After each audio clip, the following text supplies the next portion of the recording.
Good afternoon, brethren. We are here today to hear a testimony about our beloved Sister Dale Campana, who dedicated her life in the mission in the island of Kauai. So, Sister Dale, we know that you have a 3-year-old son. You were going to school, you had a settled job, your husband has a settled job. Why did you leave Honolulu? Why did you leave everything here and go to Kauai and do the mission? One of my first, intention was to save my family, because I have a brother and his 6 kids that live on Kauai. And what really pushed me to dedicate my life was that was Pastor Dora. And I seen how she lived her life in Guam. I actually haven't seen how she lived her life, but the way she lived her life, and through testimonies, she had a son and she was able to do the work in Guam. So that's what really encouraged me to dedicate my life in the mission. You know, if Pastor Dora can do it with her son, her newly born son, until now, then I can do it as well. Anyone can do it. So, how did the work in Kauai started?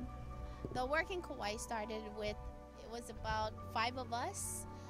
Sister Lourdes, myself, Sister Wilma, Sister Russell, and Sister Stephanie, along with my 3-year-old son.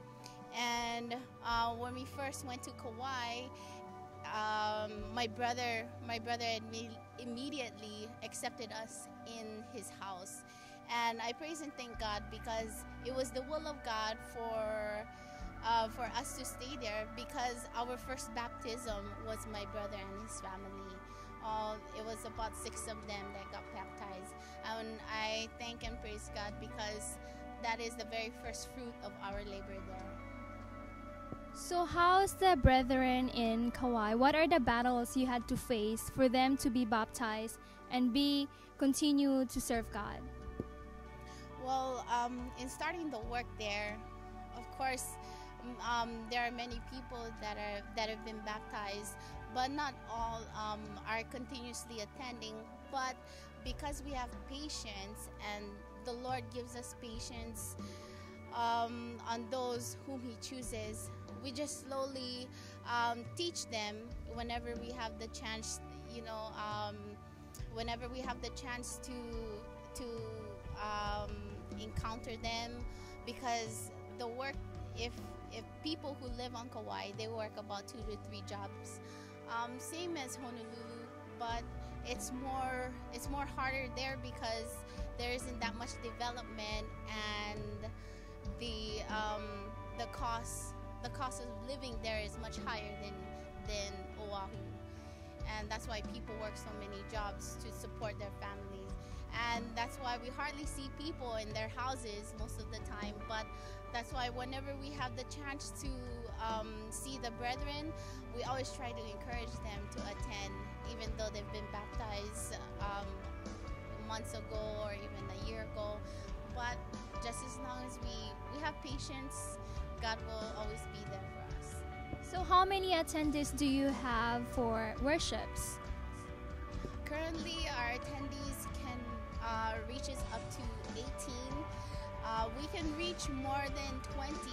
It's just that, of course, the work of the brethren, they work on Sundays, so that's one of the main reasons why they're not able to attend. But we always pray and encourage the brethren to ask their bosses or their employers to request off on Sundays, because Sundays is very important for the Lord.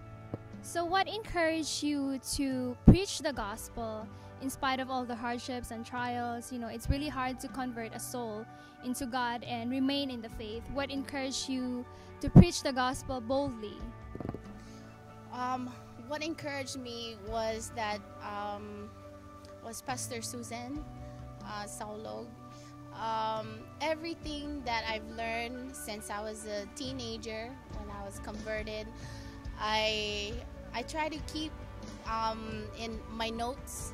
I try to keep all the messages that I've learned, everything that I've received, and I thank and praise God because although the messages and everything was about 10 years ago, by God's grace, I still have some of them, and this is a great starting point for me to use them because this is the beginning of a local church. So how's your family now? How do you manage your time for your family, for the work of God? We know that your son is here in Honolulu and you're in Kauai. How do you manage your time with your son and your husband? Managing time is all up to God. Whenever I have a chance to come home, that's when I'm able to see them.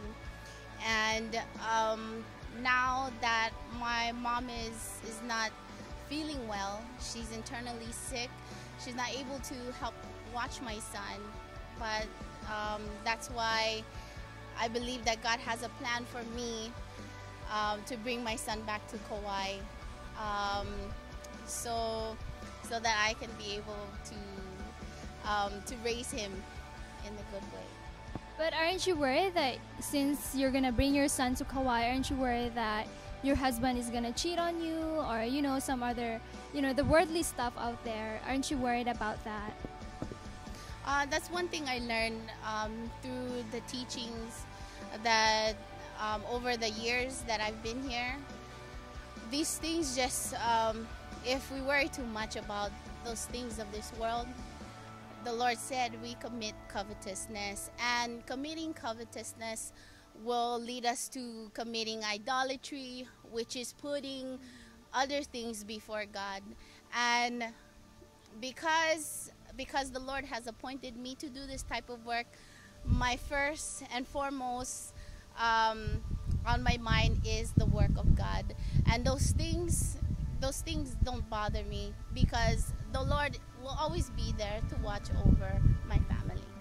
So if you were to give an encouragement message for the young couples out there, the same thing as you, have a son, have a family, what can you say to them for them to be encouraged to do the work of God?